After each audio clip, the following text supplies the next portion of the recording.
Hello everyone.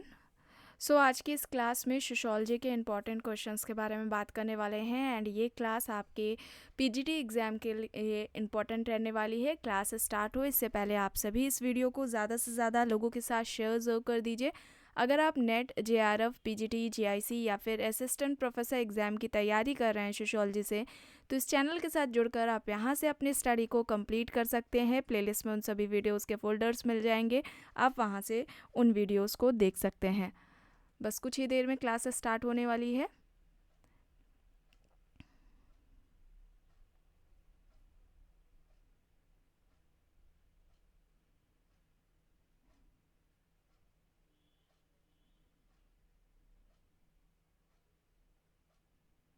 And रात में 8 बजे एक क्लास होती है सोशियोलॉजी की।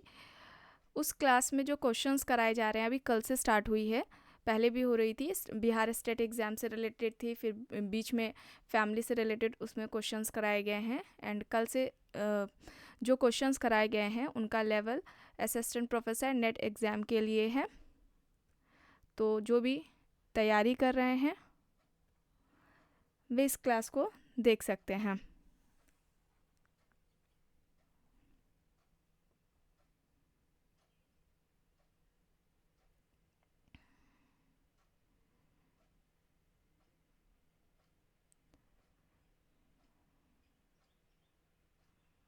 आप सभी इस वीडियो को ज़्यादा से ज़्यादा लोगों के साथ शेयर कर दीजिए।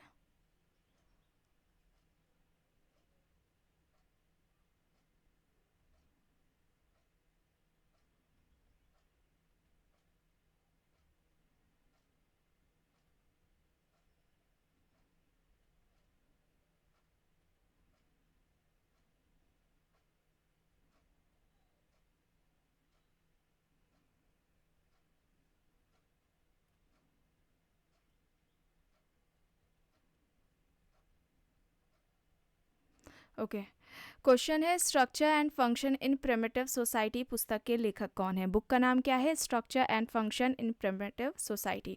ऑप्शंस दिए गए हैं Anthony Giddens, Michel Foucault, A R. Radcliffe Brown और मेलानोवस्की हैं। यहाँ पर ये बुक किसकी है? Structure and function in primitive society.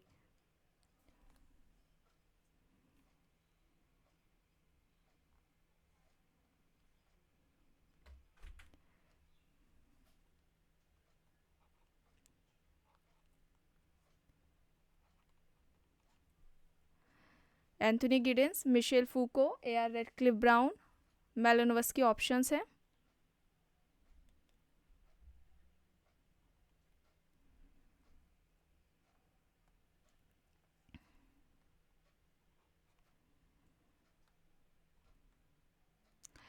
Right answer क्या होगा?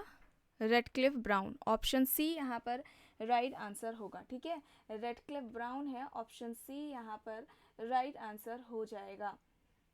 इसके अलावा इनकी एक और बुक है African system of kinship and marriage. African system of kinship and marriage ये भी बुक है जिसमें कि उन्होंने स्ट्रक्चर की बात की हुई है, ये भी याद रखिएगा। और इन्होंने स्ट्रक्चर के दो टाइप्स बताए हैं, स्ट्रक्चर के दो प्रकार बताए हैं। एक वास्तविक संरचना है और दूसरी सामान्य संरचना है। ठीक है, वास्तविक संरचना और सामान्य संरचना, ये दो प्रकार संरचना के रेडक्लिफ ब्राउन ने बताए हैं। सी यहाँ पर राइट है। नेक्स्ट है, मिलान करें चेतनात्मक संस्कृति, सांस्कृतिक विलंबना, संस्कृतिकरण, प्रौद्योगिक विलंबना। बताइए यहाँ पर सही क्या होगा? चेतनात्मक संस्कृति की बात किसने की है? सोरोकिन ने की है। सांस्कृतिक विलंबना वाला कॉन्सेप्ट हो जाएगा ऑगबन का, जो कि सामाजिक परिवर्तन से संबंधित है। संस्कृतिकरण की अवधारणा एम.एन. श्रीनिवास की है और प्रौद्योगिकी विलंबना की बात मैकेवन ने की है। यहाँ पर राइट आंसर ऑप्शन डी होगा। ठीक है, डी यहाँ पर राइट है। प्रश्न है, निम्न में से किसने भारतीय समाज को जाति समाज के रूप में समझा है? Andre Beteille, Louis Dumont, Murdock, Kathleen Gough options हैं। भारतीय समाज को जातीय समाज के रूप में किसने समझा? राइट आंसर यहाँ पर हो जाएगा लुइस ड्यूमो। बी यहाँ पर राइट होगा। लुइस ड्यूमो ने भारतीय समाज को जातीय समाज समझाया, ऑप्शन बी यहाँ पर राइट होगा। प्रश्न है, अनुसूचित जाति और अनुसूचित जनजाति उत्पीड़न निरोध अधिनियम पारित हुआ था 1850, 1989, 1955, 1961। राइट क्या होगा? अनुसूचित जाति जनजाति उत्पीड़न निरोध अधिनियम पारित कब होता है? 1989 में। 1989 बी यहाँ पर राइट होगा। प्रश्न है, स्कूल को दमनकारी संस्था किसने माना है? Karl Marx, Parsons, Ivan Illich, Johnson. School को दमनकारी संस्था किसने माना? Karl Marx, Parsons, Ivan Illich, Johnson options हैं। यहाँ पर राइट आंसर हो जाएगा Ivan Illich. Ivan Illich option C यहाँ पर राइट होगा।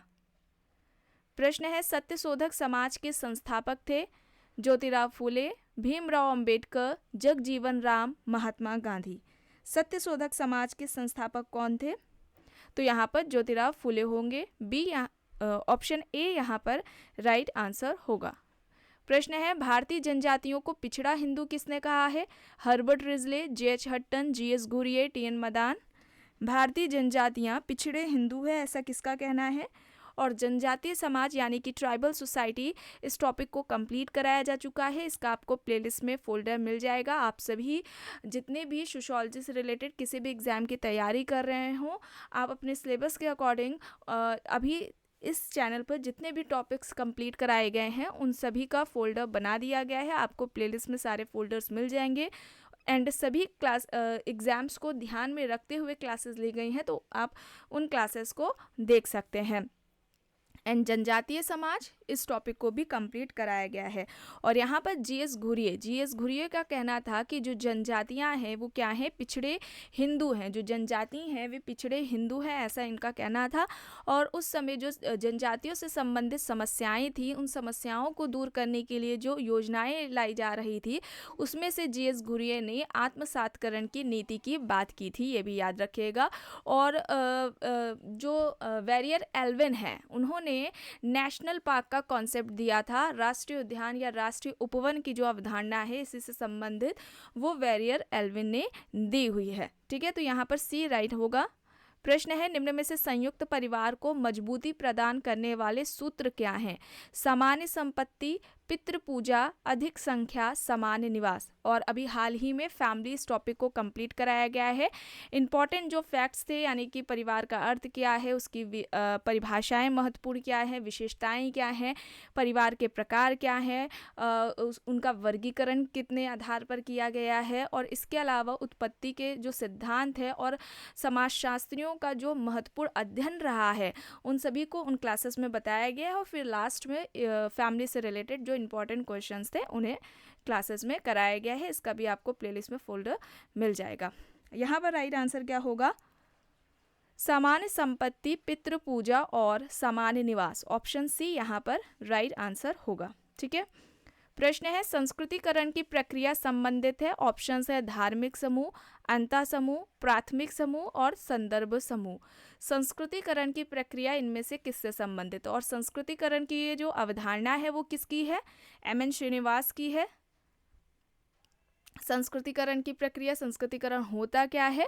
तो किसी निम्न जाति या जनजाति द्वारा किसी द्विज या जो उच्च जाति है उनकी जो रीति रिवाज हैं, प्रथाएं हैं, जीवन शैलियाँ हैं, उनका अनुकरण वे इस सोच के साथ करती हैं कि कुछ पीढ़ियों के बाद उनका जो जातीय पदक्रम में जो स्थान है वो पहले से बेहतर हो सकेगा। यही संस्कृतिकरण की अवधारणा है, यही संस्कृतिकरण की प्रक्रिया है, और यह अवधारणा एम.एन. श्रीनिवास ने दी है। और इससे पहले संस्कृतिकरण शब्द से पहले इन्होंने एम.एन. श्रीनिवास ने ब्राह्मणीकरण शब्द का प्रयोग किया था। फिर बाद में उसकी आलोचनाएं हुई हैं, फिर उन्होंने क्या किया? संस्कृतिकरण शब्द दिया था इसके लिए, इस प्रक्रिया के लिए। और यहाँ पर रेफरेंस ग्रुप होगा संदर्भ समूह। ऑप्शन डी यहाँ पर राइट होगा। प्रश्न है, प्रत्याशा मूलक समाजीकरण की अवधारणा को किसने व्यक्त किया है? समाजीकरण क्या होता है? समाजीकरण एक सीखने की प्रक्रिया है एंड इस टॉपिक को भी पहले कंप्लीट कराया जा चुका है। चूंकि यह सीखने की प्रक्रिया है तो ये व्यक्ति की जीवन प्रयत्न चलती रहती है, तो इसमें गतिशीलता पाई जाती है। ठीक है, परिवर्तनशील ये प्रक्रिया है। और एक प्रश्न आता है महत्वपूर्ण अवस्था से संबंधित कि समाजीकरण की महत्वपूर्ण अवस्था क्या है? तो बाल्यावस्था बाल्यावस्था से किशोरावस्था ये समाजीकरण की महत्वपूर्ण अवस्था मानी जाती है, इसे भी याद रखिएगा। यहाँ पर प्रत्याशा मूलक समाजीकरण की अवधारणा पूछी जा रही है, किसने दी है, तो ये रॉबर्ट किंग मर्टन ने दी है। ऑप्शन सी यहाँ पर राइट होगा। यानी कि भविष्य में निभाई जाने वाली भूमिकाओं का वर्तमान में की गई जो तैयारियां होती हैं उसे ही प्रत्याशा मूलक समाजीकरण कहा जाता है। ठीक है, तो ऑप्शन सी यहाँ पर राइट होगा। प्रश्न है, किसने यह विचार प्रस्तुत किया है कि समिति समुदाय नहीं है बल्कि समुदाय के अंदर ही एक संगठन है। समिति समुदाय नहीं है बल्कि समुदाय के अंदर एक संगठन है। ऑप्शंस दिए गए हैं मैकएवर, मैक्सवेल, ऑकबर्न, दुर्खीम। यहाँ पर राइट क्या होगा, किसका कहना है समिति समुदाय नहीं है बल्कि समुदाय के अंदर संगठन है, मैकएवर का कहना है। ए यहाँ पर राइट होगा। प्रश्न है, जब समूह के सदस्य जीवन के विशिष्ट लक्ष्य में हिस्सेदारी रखते हैं तथा उसे औपचारिक नियमों से चलाते हैं तो वे गठित करते हैं समिति, समुदाय, संस्था या फिर गुट। समूह के सदस्य जीवन के विशिष्ट लक्ष्यों में हिस्सेदारी रखते हैं तथा उसे औपचारिक नियमों से चलाते हैं तो वे गठित करते हैं।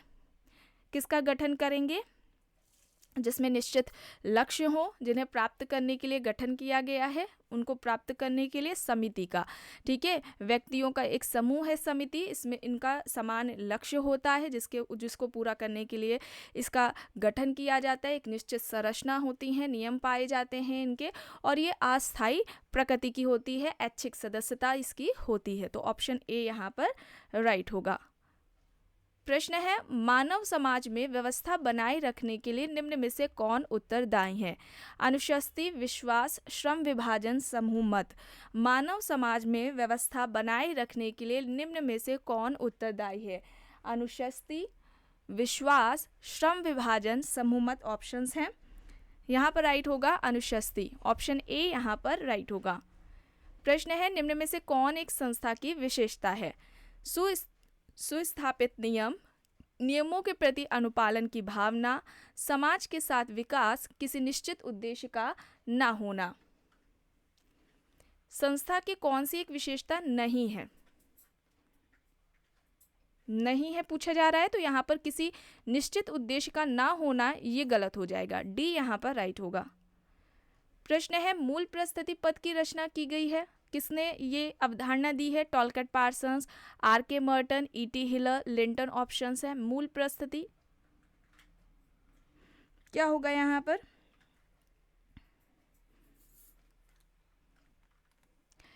प्रस्तुति और भूमिका यानी कि स्टेटस एंड रोल, इस कॉन्सेप्ट को कंप्लीट कराया जा चुका है, इसका भी आपको प्लेलिस्ट में फोल्डर मिल जाएगा। और बात आती है प्रस्तुति और भूमिका की, सबसे पहले ये अवधारणा किसने दी थी, तो रॉल्फ लिंटन ने ये सबसे पहले व्यवस्थित तरीके से इसका अध्ययन किया था। ठीक है, व्यवस्थित तरीके से इसका प्रस्तुति और भूमिका का सबसे पहले व्यवस्थित तरीके से अध्ययन रॉल्फ लिंटन ने किया था अपनी book the study of man में। इस तरीके से प्रश्न पूछा जाता है कि सर्वप्रथम सबसे पहले व्यवस्थित तरीके से अध्ययन किसने किया, तो रॉल्फ लिंटन ने किया। एक प्रश्न आता है कि एक तो डायरेक्टली पूछ लिया जाता है मैन इन सोसाइटी, ये किसकी, मैन एंड सोसाइटी ये बुक किसकी है, और किस बुक में इन्होंने प्रस्तुति और भूमिका की ये जो अवधारणा है उसको दिया है, तो ये याद रखिएगा, इस बुक में दिया है। और इसके अलावा प्रस्तुति के इन्होंने दो प्रकार बताए हैं, प्रदत्त प्रस्तुति और अर्जित प्रस्तुति।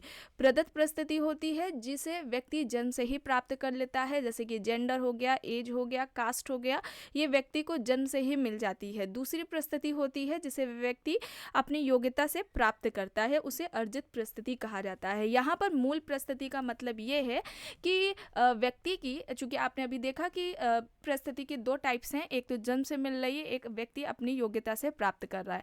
जब सभी प्रस्तुतियों को मिला दिया जाता है तो उनमें से कोई एक प्रस्तुति होती है ऐसी जिसके द्वारा वह व्यक्ति समाज में जाना जाता है, पहचाना जाता है, उसको ही ई.टी. हिलर ने क्या कहा है, मूल प्रस्तुति कहा है। तो यहाँ पर मूल प्रस्तुति की जो अवधारणा है वो ई.टी. हिलर की हो जाएगी, ऑप्शन सी यहाँ पर राइट होगा।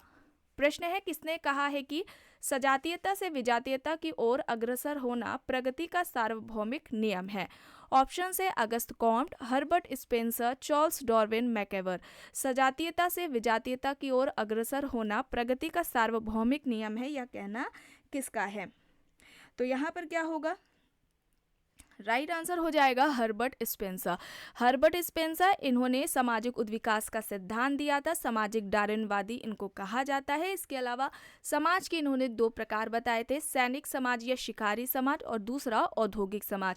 प्रश्न इस तरीके से भी पूछा जाता है, सामाजिक डार्विनवादी कौन है, सामाजिक उद्विकास का सिद्धांत किसने दिया है, समाज के ये जो दो प्रकार अभी आपको बताए वो किसने बताए हैं, इस तरीके से पूछा जाता है। और सबसे पहले संरचना की अवधारणा, इसका प्रयोग किसने किया था, तो हर्बर्ट स्पेंसर ने ही किया था। और एक बात ये भी याद रखिएगा कि इन्होंने सामाजिक संरचना की तुलना मानवीय शरीर से भी की थी। और समाज का सरलता से जटिलता की ओर विकास होता है, ये भी हर्बर्ट स्पेंसर का ही कहना है। ठीक है, तो यहाँ पर हो जाएगा बी राइट आंसर। प्रश्न है, सामाजिक परिवर्तन का अंतर्निहित सिद्धांत किसने प्रतिपादित किया है। ऑगबर्न, मैकेवर, पेरेटो, सोरोकिन ऑप्शंस है सामाजिक परिवर्तन का अंतर्निहित सिद्धांत। और सामाजिक परिवर्तन यानी कि सोशल चेंज, इस टॉपिक को भी कंप्लीट कराया गया है। प्लेलिस्ट में आपको 2 फोल्डर मिल जाएंगे, एक तो सामाजिक परिवर्तन से संबंधित जो सिद्धांत है उनको उन क्लासेस में कराया गया है, जैसे कि उसमें आपको सोरोकिन का जो सामाजिक परिवर्तन का सिद्धांत है, टॉयनबी का, पेरेटो का, स्पैंगलर का मिल जाएगा। और इसके अलावा एक आपको फोल्डर मिलेगा सोशल चेंज से रिलेटेड एमसीक्यूज़ का, तो वहाँ पर जितने भी टाइप्स के एमसीक्यूज़ हैं, क्वेश्चंस हैं, उनको उन क्लासेस में कराया गया है। यहाँ पर अंतर्निहित सिद्धांत पूछा जा रहा है सामाजिक परिवर्तन का, तो ये सोरोकिन ने दिया है। और सोरोकिन ने सामाजिक परिवर्तन का सांस्कृतिक गत्यात्मकता का सिद्धांत दिया है। ठीक है, सामाजिक परिवर्तन का सांस्कृतिक गत्यात्मकता का सिद्धांत किसका है, तो याद रखिएगा सोरोकिन का है। और सोरोकिन के इस सामाजिक परिवर्तन के सिद्धांत को देखिए, आप अभी यहाँ अंतर्निहित सिद्धांत ऐसे करके पूछा है, इसके अलावा उतार चढ़ाव का सिद्धांत, घड़ी के पेंडुलम का सिद्धांत, इन सभी नामों से जाना जाता है। ठीक है, तो यहाँ पर सोरोकिन होगा डी राइट आंसर। प्रश्न है, दुर्खीम ने 4 तरह की आत्महत्या का वर्णन किया है। इनमें से 3 है अहमवादी आत्महत्या, परार्थवादी आत्महत्या, आदर्शहीनतावादी आत्महत्या। चौथा प्रकार बताना है कौन सा है। ऑप्शंस दिए गए हैं, विचलित आत्महत्या, भाग्यवादी आत्महत्या, रोग जनित आत्महत्या और असमान आत्महत्या। यहाँ पर राइट आंसर क्या होगा। अपनी सुसाइड बुक में इन्होंने ये सिद्धांत दिया हुआ है। आत्महत्या को भी इन्होंने सामाजिक तथ्य माना है दुर्खीम ने। राइट आंसर क्या होगा, कौन सा ऑप्शन यहाँ पर राइट होगा। इन्होंने ये भी कहा था कि ये जो आत्महत्या है ये कोई व्यक्तिगत क्रिया नहीं है बल्कि एक सामाजिक क्रिया है।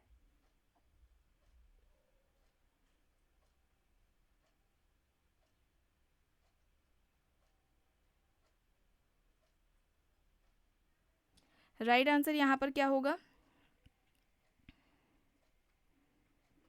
भाग्यवादी आत्महत्या, बी यहाँ पर राइट होगा।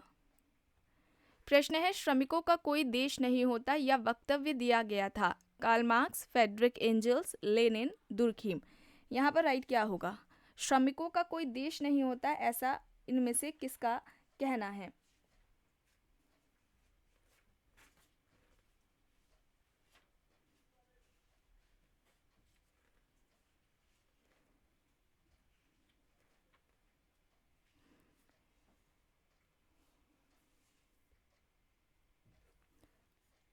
तो यहाँ पर कार्ल मार्क्स हो जाएंगे। कार्ल मार्क्स को आर्थिक निर्धारणवादी कहा जाता है। इन्होंने वर्ग संघर्ष का सिद्धांत दिया था। स्वयं में वर्ग और स्वयं के लिए वर्ग की अवधारणा भी इन्होंने दी हुई है।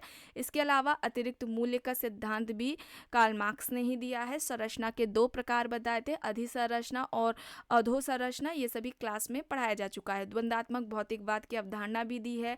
धर्म को कहा था कि धर्म जनता के लिए अफीम है।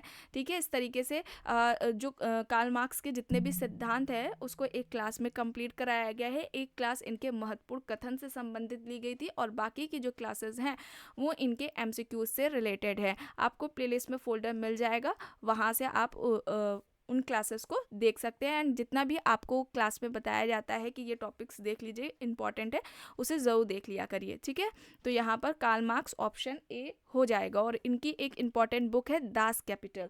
ठीक है, दास कैपिटल इनकी बुक है और दास कैपिटल ये जो बुक है उसको समाजवादियों की बाइबल माना जाता है। प्रश्न है मिलान करना है, सिद्धांत दिए गए हैं। देखिए सावयवी सिद्धांत, 3 स्तरों का नियम किसने दिया, यांत्रिक और सावयवी एकता की बात किसने की, द्वंदात्मक भौतिकवाद का जो सिद्धांत है वो किसने दिया हुआ है। तो यहाँ पर सही क्या होगा, राइट आंसर क्या होगा यहाँ पर। देखिए अगस्त कॉम्ट ने 3 स्तरों का नियम दिया था, हर्बर्ट स्पेंसर ने सावयवी सिद्धांत दिया हुआ था, कार्ल मार्क्स ने द्वंदात्मक भौतिकवाद का और दुर्खीम ने यांत्रिक और सावयवी एकता की बात की हुई है। ठीक है, तो यहाँ पर ऑप्शन सी राइट आंसर होगा। नेक्स्ट है संस्कृति जीवन व्यतीत करने की संपूर्ण विधि है या कहना है, टाइलर, रॉल्फ लिंटन, क्रोबर, मेलानोव्स्की। संस्कृति जीवन व्यतीत करने की संपूर्ण विधि है या कहना इनमें से किसका है। तो यहाँ पर क्या हो जाएगा, मेलानोव्स्की। मेलानोव्स्की ऑप्शन डी यहाँ पर राइट होगा। मेलानोव्स्की को व्यक्तिवादी प्रकारवादी कहा जाता है। मेलानोव्स्की ने मानवीय आवश्यकता का सिद्धांत दिया था। आवश्यकताओं के 3 प्रकार बताए थे, प्राथमिक आवश्यकता, द्वितीयक आवश्यकता और तृतीयक आवश्यकता। इन सभी आवश्यकताओं की पूर्ति का साधन किसे बताया था, संस्कृति को बताया था, कल्चर को बताया था। और संस्कृति किस तरीके से मानवीय आवश्यकताओं को पूर्ति करती है उसके संदर्भ में ही इन्होंने फंक्शन की भी बात की थी, प्रकार की भी बात की थी। और संस्कृति का निर्माण भी व्यक्ति ने अपनी इन्हीं आवश्यकताओं को पूरा करने के लिए किया है। इसके अलावा इन्होंने धर्म की बात की है, विज्ञान की बात की है, जादू की बात की है। जादू में इन्होंने 2 प्रकार भी बताए, सफ़ेद जादू जो कि दूसरों के कल्याण के लिए, दूसरों की अच्छाई के लिए किया जाता है, जबकि जो ब्लैक मैजिक है, काला जादू, वो दूसरों को कष्ट पहुंचाने के लिए, हानि पहुंचाने के लिए किया जाता है। तो ये जो जादू के जो 2 प्रकार हैं वो मेलानोव्स्की ने ही बताए हैं। इन सभी बातों को ध्यान में रखिएगा, एग्जाम के लिए इंपॉर्टेंट है, पूछे जाते हैं प्रश्न। निम्न में से किसका कहना है कि संस्कृति सभ्यता का वाहक है, Gillin and Gillin, Green, MacIver, Ginsberg. संस्कृति सभ्यता का वाहक है, यह कहना किसका है। संस्कृति सभ्यता का वाहक है, यह कहना मैकेवर का है। ऑप्शन सी यहाँ पर राइट होगा।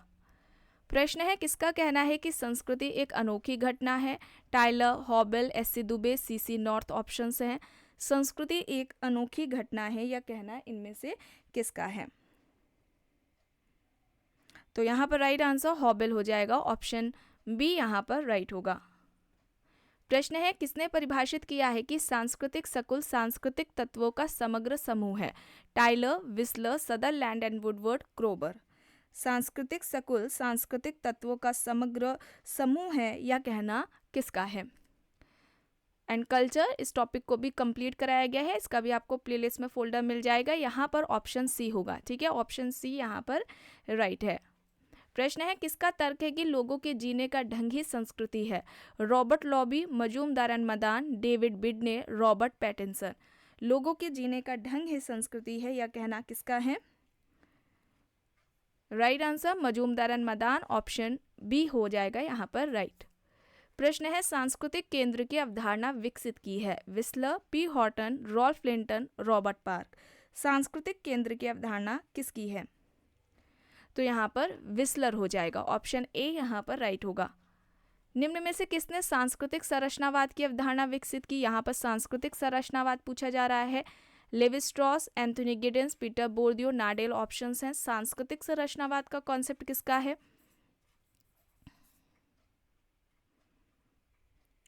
तो राइट आंसर क्या होगा, पीटर बोर्दियो। पीटर बोर्दियो यहाँ पर होगा सी राइट आंसर हो जाएगा। संरचनाकरण पूछा जाता है तो वहाँ पर एंथोनी गिडेंस हो जाएंगे। ठीक है, संरचनाकरण पूछा जाता है तो एंथोनी गिडेंस हो जाएंगे। और केवल अगर संरचनावाद आता है, केवल संरचनावाद, तो वहाँ पर लेवी स्ट्रॉस हो जाएंगे। और भाषाई संरचनावाद आता है तो वहाँ पर सोसरे होंगे। भाषाई संरचनावाद में सोसरे हो जाएंगे। केवल संरचनावाद होता है तो लेवी स्ट्रॉस हो जाएगा। और संरचनाकरण पूछा जाता है तो एंथोनी गिडेंस की यह अवधारणा हो जाएगी। यहाँ पर सांस्कृतिक संरचनावाद पूछा जा रहा है तो ये बोर्दियो का कॉन्सेप्ट है। प्रश्न है संस्कृति की छोटी से छोटी इकाई को कहते हैं, सांस्कृतिक तत्व, सांस्कृतिक सकुल, सांस्कृतिक क्षेत्र, सांस्कृतिक प्रतिमान। संस्कृति की छोटी से छोटी इकाई को क्या कहा जाता है, सांस्कृतिक तत्व। ठीक है, सांस्कृतिक तत्व संस्कृति की सबसे छोटी इकाई है, ऑप्शन ए यहाँ पर राइट होगा। प्रश्न है कौन कथन संस्कृति के गुण के लिए गलत है, संस्कृति मानव निर्मित है, संस्कृति सीखी जाती है, प्रत्येक समाज की संस्कृति समान होती है, संस्कृति में सामाजिक गुण निहित होता है। तो यहाँ पर राइट क्या होगा, गलत पूछा जा रहा है। तो हर एक समाज की संस्कृति, हर एक समाज का कल्चर एक जैसा नहीं होता है, अलग होता है। ऑप्शन सी यहाँ पर राइट होगा। तो आज की क्लास में बस इतना ही। आई होप ये आपको पसंद आई होगी। अगर पसंद आई है तो प्लीज़ लाइक करिएगा, कमेंट करके ज़रूर बताइएगा। चैनल पर अगर आप नए हैं तो चैनल को भी ज़रूर सब्सक्राइब कर लीजिएगा एंड इस वीडियो को जितना हो सके ज़्यादा से ज़्यादा लोगों के साथ शेयर भी ज़रूर करिएगा। Thank you.